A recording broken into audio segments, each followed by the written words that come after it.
Hi, it's Felicity, and welcome to this latest insight into language and communications mastery. Today, I want to talk to you about one of the most powerful rhetorical devices, and that's the three-part list. It's been used by script writers, speech writers, leaders, advertising copywriters the world over, and pretty much since the beginning of time. You only have to think back to Veni, Vidi, Vici, I came, I saw, I conquered, which was attributed to Julius Caesar, to recognize its place in history. Now, the brain finds the number three of anything. It finds it immensely satisfying. For some reason, and theories around this abound, but there is no consensus. The brain is soothed, is stroked when three of something are presented to it. There's a sense of completeness.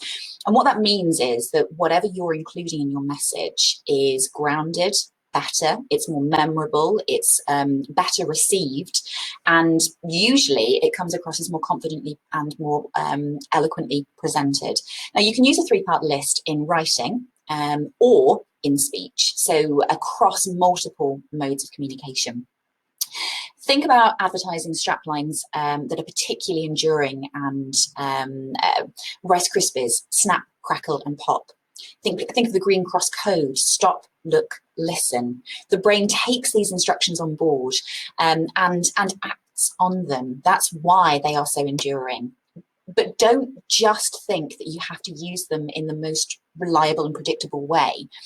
There are brilliant examples, particularly from the world of politics, of the three-part list being slightly altered so that it has a slightly more dramatic and memorable effect. We go back to 1996 to Tony Blair at the Labour Party conference, when he very famously said, "Ask me my three priorities in government, and I will tell you education, education, education."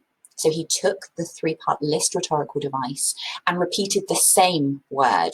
The brain will have recognized that and will absolutely have landed in. One of the best examples, though, in my opinion, we have to go back to 1940, to May 1940, and to the indomitable Winston Churchill. Now, Churchill gave a speech to his cabinet and then later repeated it in the Commons when he was asking for a vote of confidence in the newly formed government. And he was talking about what he would bring as Prime Minister. And he very famously said, "I have nothing to offer but blood, toil, tears, and sweat." And what he did, and bear in mind, he was a master of rhetoric. I mean, just one of the greatest speech writers and crafters and presenters of living memory and probably well beyond.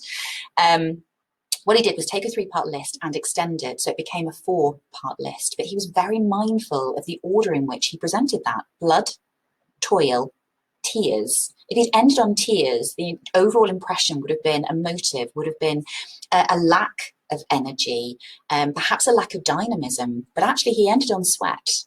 So what people took from that subconsciously was that this is a man who will work hard for us.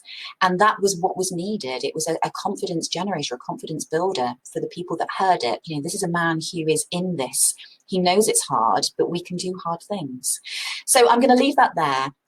Do give some thought to how you could use three-part lists to best effect in your own speeches, in your own conversations and briefings, and in your own writing. Do let me know how that lands. As always, follow hashtag ZenCommsMaster for more language and communications mastery insights. And I will see you soon. Thanks so much.